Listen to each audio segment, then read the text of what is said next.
თქვენც მოგცემთ საშუალებას ის კადრები შეაფასოთ, რაც ჩვენ გუშინ გავავრცელეთ. ტელეკომპანია ფორმულამ გადაიღო ეს კადრები და ბედი ქონია ადამიანს, რომელსაც უმოწყალოდ ჩაგრავდა სისტემა, რომ ამის ამსახველი კადრები არსებობს, თორემ ის დღესაც იქნებოდა დაკავებული ისევე როგორც გუშინ გვიან საღამომდე იყო. ხო, ეს არის უბრალოდ კიდე ერთი მტკიცებულება იმისი, რაც ისიც ვიცით ყველამ და ვიცით ჩვენ ის, რომ ეს ქვეყანა არის უსამართლო, ერთი მხრივ სისტემა, ანუ სახელმწიფო ძალადობს ადამიანზე და მე თავად ამ ადამიანებს ასამართლებს იმისთვის, რომ ისინი არიან დაჯაგრულები. ანუ ჩვენ ეს ნახეთ, აი მთელი 2 წლის განმავლობაში და მანამდე სხვა შორის, როცა ზვიტონ გაჯერელობის კანონის შემოღება ხდებოდა, როდესაც პირდაპირ იტაცებენ ადამიანებს, მე მათ ფიზიკურად უსწორდებიან და მე მსხვერპლს ან ჯარიმას უსჯიან, ან ერთწლიან პატიმრობას, ან რაღაცა ზოგიერთი 4 წლიანი პატიმრობით ახლა იხდის სასჯელს და უბრალოდ იშვიათია კადრები, მაგრამ ეს კადრები სულ არსებობს და სულ გვიმტკიცებენ, რომ ეს რაღაც ერთეული შემთხვევაა, მაგრამ ამ ერთეული შემთხვევების შემოქმედები და დამგეგმავები და დააჯილდოვა ამ ხელისუფლებამ სხვანაირად. ანუ ერთი პირდაპირ რაღაც ორდენები გადასცეს, აი მაგალითად იმას ხარაზიშვილს და სხვებს, მაგრამ სხვა ტიპის დაჯილდოება, როდესაც მაგალითად, როდესაც ადამიანის უფლებების დარღვევისთვის ხარ დასანქცირებული და მე ნიშნავენ შინაგან საქმეთა ministrად და ეხლა ეს ადამიანი უნდა იყოს პასუხისმგებელი სხვის ძალადობაზე, რაც გამორიცხულია და მე სასამართლომ უნდა განიხილოს. უბრალოდ სუდ ეტაპზე დაემთხვათ დანიაში რომ ადამიანის უფლებების დარღვევას დასდევდნენ და ევროკავშირის წერილებს რომ წერენ ამ დროთა ჟამს დააღწერას დაემთხვა და შესაბამისად მთლად ურეაქციობა არ გამოდიოდა როგორც ჩანს აგერ გორში ყურისძირში მომხდარ ფაქტზე დანიაში რომ ჯგუფები აფრინეს. და ამიტომ. ხო, ანუ დანიაში ჩვენ უყურებდით კერძო საკუთრებიდან როგორც ცდილობს პოლიცია ძალადობის გამოყენებით გამოათრიოს მოქალაქეები, რაც აშკარად გადამეტებაა. მაგრამ ერთი არის, როდესაც რაღაც საკუთრებას იცავ დანიაში და ანტისემიტური აქცია იყო. შემთხვევით გამლეულს ან ვიღაცას, ვინც პოლიტიკურად მიუღებელ რაღაცას გამოთქვამს, მას რო უსწორდები და დაახლოებით ესეთი რაღაც ხდებოდა მაგალითად დღეს პარლამენტშიც, ხო? უბრალოდ ეხლა ხელკეტები არ გამოუყენებიათ, თორე დაახლოებით იგივე ქცევა არის. იგივე ქცევაში გულისხმობ იმას, რომ აი რაღაცა ეს არის ჯგუფური თავდასხმები, აი მაგალითად უყურებდით, რომ ადამიანმა დასვა კითხვები და რაღაც პრეტენზია გამოთქვა განათლების სისტემის რეფორმირებასთან დაკავშირებით და ეგრევე იკრებება ხალხი და ყველა ცდილობს, რომ ერთი წიხლი ჩააზილოს აი იმ ადამიანს და აი ეს რაღაცა მობინგი ქვია მაგას ინგლისურად, როდესაც აი მიესწევა ხალხი და ყველა რაღაცა ეს ეგზალტირებული იმას რა ქვია, რაღაც ეგზალტირებულ ამ ერთობაში ხროვასავით ცდილობს რომ გაუსწორდეს. რიგითი მექანიზმის გადასარჩენად ეს ოპერაცია, ამ ოპერაციას გულისხმობ. პოლიციის პოლკოვნიკს იცავდნენ რაღაცა ყოფილი რექტორი, ვითომ ტექნოლოგიების ვითომ სპეციალისტი და ასე შემდეგ და აი ყველა თავის რაღაცას ცდილობდა. რატომ იყო მექანიზმზე დასაცავი? ახლა ეს ამაზე ვისაუბროთ, აი თქვენ მოიწერე. რატო იყო დასაცავი? იმიტომ რომ დღეს პარლამენტში მივიდა იმისთვის რომ ეპასუხა 54 კითხვაზე და იმის მაგათ რომ ეპასუხა ამ 54 კითხვაზე, რაც ეხებოდა განათლების სისტემის პრობლემას და იმ ვითომ რეფორმას, რასაც გვიყვებიან როგორც რაღაცა არაჩვეულებრივ გარღვევას ქართულ განათლებაში. იმის მაგათ რომ ეპასუხა ერთი თქვა უამრავი ნახევარსიმართლე და ტყუილი, მეორე თავი არის და პასუხებს საერთოდ და მესამე რაღაცა სიტყვები თქვა, რაღაც კომბინაციით, ეს რაღაცა რახარუხი იყო სიტყვების, რომელიც სინამდვილეში ანუ იქნა აზრის გამოტანა შეუძლებელია. და იყო კიდე რაღაცა ურყევი ჭეშმარიტებები მართლა, რომელიც გამოიყენება პროპაგანდისთვის. აი მაგალითად, უნივერსიტეტები უნდა იყოს ავტონომიური. ხო, რა თქმა უნდა იყოს ავტონომიური. მაგრამ როდის იყენებს ამ ჭეშმარიტებას, ხო? მაშინ როცა ეკითხებიან როგორ აპირებთ ხელფასების მომატებას? იმიტომ რომ რეფორმის ნაწილი არის ის, რომ ხელფასები მოუმატოთ. ხელფასებზე არ ვკითხოთ. ილაპარაკეს ხო ამაზე, რომ 10000 ლარი გავხდებათ და ეკითხებიან თუ არა ხელფასებზე, ანუ უნივერსიტეტი ავტონომიურია, თვითონ გააწყვეტენ როგორი ხელფასებია. ჩვენ ხوار დაუნიშნავთ ხელფასებს. ანუ მაგალითად ხო, ანუ მე ტყუილები რომ ამოვწერე, 13 ტყუილი გამოვიდა და ნახევარსიმართლე, ხო? აი მაგალითად პირველი რომ ავიღოთ ესეთი რაღაც, ეკითხებიან, რამდენი პროგრამა გააუქმეთ? და ამას რომ ჩვენ არც ერთი პროგრამა არ გაგვიუქმებია. იმიტომ რომ ჩვენ პროგრამები გადავიყვანეთ მილევად რეჟიმში. ანუ ამბობს რომ 3 წელიწადში გაუქმდება ეს პროგრამა, მაგრამ ჩვენ არ გაგვიუქმებია ეს პროგრამები. ხო, რაც არის ჩვეულებრივი აი ბავშვივით რა თქვა რომ მე კი არ შევჭამე ეს დამცხვარე ჯიბეში მიდევს და მე შევჭამე. ხო, ანუ ეს რაღაცა. ხო, მაგალითად ეონე ეკითხებიან რომ რატომ არ წერია აბიტურიენტების ცნობარში 3 წლიანია პროგრამა თუ 4 წლიანი და აბიტურიენტის ცნობარის მიზნები იცით რა არის? თქვენ არ იცით ეთყობა, არ იცით განათლების შესახებ და კითხულობს გზელს იას თურმე რა არის აბიტურიენტის ცნობარის მიზნები და მე ეუბნება რომ შარშანდელი რაღაცა მისი პრემიერ-მინისტრის 20 თებერვლის თუ რომელიღაც თებერვლის ბრძანებას თუ წაიკითხავთ, აი იქ წერია რამდენი წლიანი არის ზოგადად პროგრამებით და მე აზუსტებს რომ მაგრამ მაინც არ არის გადაწყვეტილი დღესაც ეს პროგრამები 3 წლიანი თუ 4 წლიანი. ანუ აბიტურიენტები ახლა აბარებენ უნივერსიტეტებში ისე რომ არიციან 3 წლიან პროგრამაზე აბარებენ თუ 4 წლიანზე ბაკალავრიატში. და თან ამას ახლა კიდევ ერთი ტყუილი ემატება. ის ამბობს რომ მე დავდივარ რეგიონებში, ხვდები აბიტურიენტების მშობლებს და კიდე სასწავლო რაღაც ყაროს სტუდენტების მშობლებსაც ხვდები უნივერსიტეტების სტუდენტების მშობელთა კრებებს ატარებს თუ ხო და აბიტურიენტების მშობლებს რომ ველაპარაკებია ყველა კმაყოფილი ამითია. ანუ ყველა კმაყოფილია იმითი რომ არიციან 3 წლიან პროგრამაზე აბარებს თუ 4 წლიანზე, ხო? მაგალითად შენობების გაყიდვაზე ეკითხებიან. გაყიდით თუ არა შენობებს და მიუხედავად იმისა, რომ ნახევარი წლის წინ თვითონ გვიყვებოდა, რომ კი გავყიდეთ შენობებს და მე ავაშენებთ იმფულით რაღაც სხვა შენობებს, ამას რომ მე რატომ ეკითხებით? აი, თქვენ არიცით, რომ ეს განათლების სამინისტროს კომპეტენციაში არ შედის. საიდან? აი, ესეთი არაკომპეტენტური კითხვებით მოდიხარ ჩვენთან და პროცენტულად დათვალა ეს არაკომპეტენტური კითხვები, აი, ყოველი მეხუთე კითხვა არაკომპეტენტურია და იმაზე რაზეც თვითონ ლაპარაკობდა რომ ეს გადაწყვეტილი მაქვს. ეხლა ამას რომ მე რა შუაში ვარ. ანუ ეს ინფრასტრუქტურის სამინისტროს გადასაწყვეტია, გაიყიდება თუ არა რომელიღაც შენობა.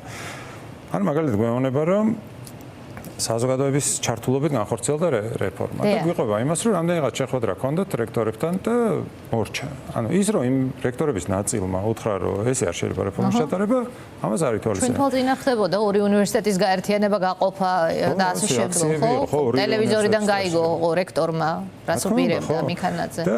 ვისთან ჩაატარა ეს შეხვედრა? ახლა ერთი სახელმწიფო უნდა იყოს ყველა სკოლაში და ესო ჩვენო შევხვდით რომ შევათანხმდით ფსიქოლოგებთან, დარგობრივ ასოციაციებთან და სხვა. აი, უბრალოდ გამორიცხულია, რომ ისტორიის მასწავლებლების ასოციაციას ეთქვა, რომ რა კარგია, რომ ერთი ისტორიის სახელმწიფო იყოს. ბოლო-ბოლო თავი რომ დავანებოთ, ის ავტორები, რომლებიც სხვა წიგნებს წერდნენ, ისინი არიან ამ ასოციაციების წევრები. შეუძლებელია რომ ადამიანი თქვას, რომ კარგია, ჩემი წიგნი თუ აღარ იქნება და იქნება სხვის წიგნი მხოლოდ და ის წარვიზით ვისი.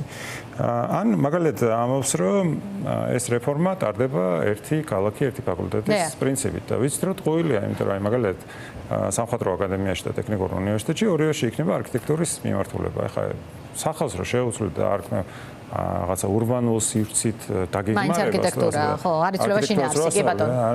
მესმის. არაფერს არ ცვლის. მაგალითად ესეთი ტყუილი თქვა, რომ ტყუილი რა ნახევარსიმართლე თქვა, რომ მე ამერიკაში წავედიო და იქ განათლების მინისტრის მოადგილემ მითხრა, რომ მე რო უთხარი რომ საბაზრო კვლევას ჩავატარეთო, მე მამკითხავ აქამდე სად იყავითო და ეს თან ირონიულად და ისე გამოყავს თითქოს იქ განათლების მინისტრი ან მინისტრის მოადგილე რაიმე გადაწყვეტილებას იღებდეს უნივერსიტეტებთან მიმართებაში.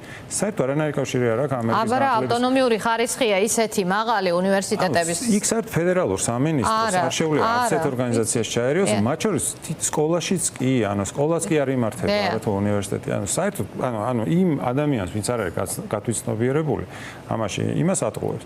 და ეგ არის ძალიან საინტერესო პრინციპი ბრანდოლინის წესი ქვია თუ კანონი.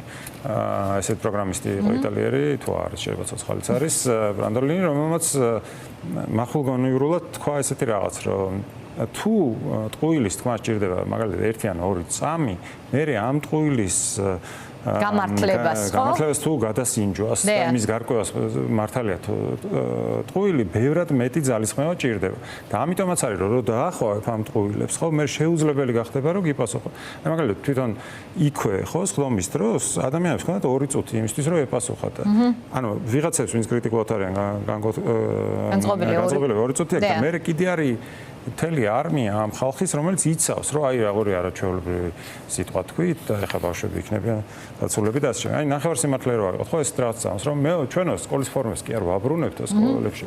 ჩვენო ვამკვიდრებთ სკოლის ფორმებს ხო. ხა აბრუნებ იმ გაგებით რომ საბჭოთა კავშირში იყო მეცვა სკოლის ფორმა როცა სკოლაში წავედი ბოლო კლასამდე და აბრუნებ ხო ანუ არაო ჩვენო კი არ ვაბრუნებთ დამოუკიდებელ საქართველოს თითო კლასს რო ამატებს ჯერ გაირკვა რომ ახლა გაირკვა რომ დაწყებითებში აქვს და თითო კლასს რაც დაამატებს. დაწყებითი როგორ შემოაქვს?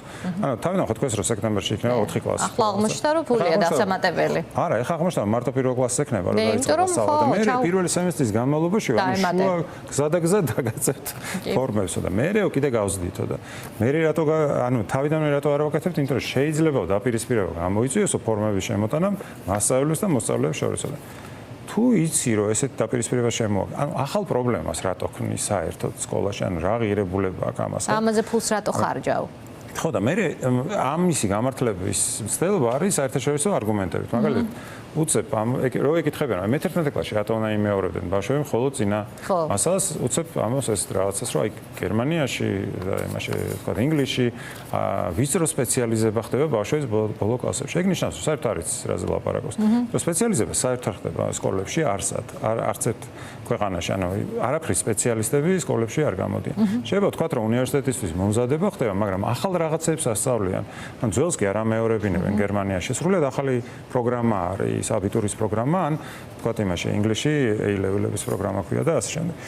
მაგრამ აი სტყუილები არის უამრავი რაღაცა რა. აი მაგალითად ერთ იგივე იმაში გამოსვლაში ამას რომ მასწავლებლებმა უნდა დაადასტურონ კომპეტენცია გამოცდაზე. არა ის ამას რომ წინსვლა არ იქნება დამოკიდებული გამოცდებზე. აბა რა აზრი აქვს გამოცდაზე? ხო, თან ამბობ რომ უნდა დაადასტურო, თან ამბობ რომ არ უნდა დაადასტურო. ან ამბობ რომ ეხლა ჩვენ კი გვინდა რომ ყובה იყოს და ეს ბოლო რაღაც მე რაც დავთვალე, სადაც მერვე წელია, სადაც ლაპარაკობენ რომ ისინი ამზადებენ განათლების სისტემას იმისთვის რომ ყველა სკოლაში იყოს უფასო კვების სისტემა.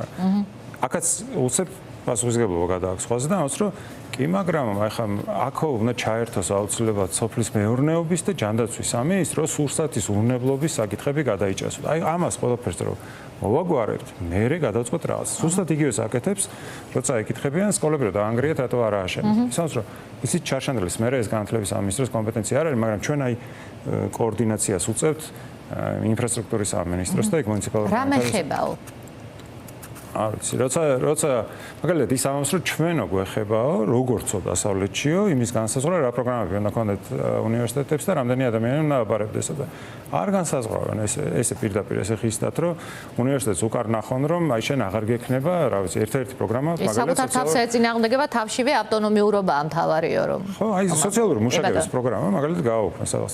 აი მაგალითად ეგეთივე ტყუილი თქვეს რომ ჩვენო მაგალითად ვაძლიერებთ პედაგოგიურ მიმართულებას რომ ახალი მასწავლებლები აღზარდოთ და ამ დროს თბილისის სახელმწიფო უნივერსიტეტში გააუქმეს მასწავლებლის მომზადების პროგრამა, რომელიც დაარსებული იყო 1919 წელს. ანუ რო გაიხსნა შემდეგ წელსვე, შემოიღეს პედაგოგიკის მიმართულება, დიმიტრი უზნაძე იყო ჩართული ამ მიმართულების შექმნაში და ამად გააუქმეს. ანუ პირველად შეწყდა წელს აღარ იქნება მიღება. მაგრამ რო გითხავ რატო შეწყვიტე? ის ამას მე კი არ შეწყვიტე, მილევად რეჟიმში გადავიყვანე. ანუ 3 წლის მერე აღარ იქნება. დღესვე შეიძლება ეს არ ეხებოდეს მეორე კურსელს, მესამე კურსელს, მაგრამ მეორე კურსელი თავისთავად რო ავიღოთ, აი რა მდგომარეობაში ჩააგდეს, ხო? ხო, ანუ განათლებაზე კიდე ერთი მაგალითი არის, რომ მაგალითად როცა ამბობ რომ პედაგოგიკის მიმართულება გავაძლიერე, ამის პარალელურად გააუქმეს ყველა უნივერსიტეტში დაწყებითი საფეხურის მასწავლებლის მომზადება. ანუ არც ერთ უნივერსიტეტში აღარ ამზადებენ პირველი 4 თუ პირველი 6 კლასის მასწავლებლებს, ხო? პერიოდს. და მე როგორც ვიცი, მე რო დაიწყო ამ უნივერსიტეტებმა ახსნა რომ იცი რაღაცა პრობლემა გაქვთ რა, არსად არ არის ეს პროგრამა, თქვენს რომ დაგვავიწყდა. ხო და ეს არის უპასუხისმგებლობა უბრალოდ. რა თქმა უნდა არის. ხო და მე ამისი გამართლება ხდება ის სიტყვების რა ხარუხით, რომ აი მაგალითად რაღაცა ხო, აი უბრალოდ აი რო ჩამოთოთ როგორ შეიძლება რაღაცა შეფუთო ისე რომ დააბნიო ადამიანები. მაგალითად ამბობ ესეც სიტყვას რომ იქნება მდგრადობა, KPI, OECD, მსოფლიო ბანკი, გამჭვირვალობა, ინტერნაციონალიზაცია, სახელმწიფო დაკვეთა, მე შრომის ბაზარი, მდგრადობა, ღირებულებითი გარღვევა, მონიტორინგს გავაკეთებთ, რეპეტიტორიუმ შემოვიღებთ და სიანური შინაარსი არ აქვს ამ სიტყვას. კი ბატონო, უფასო ფული გამახსენა და სოლარიუმები ყველა სახლში. დიდი მადლობა.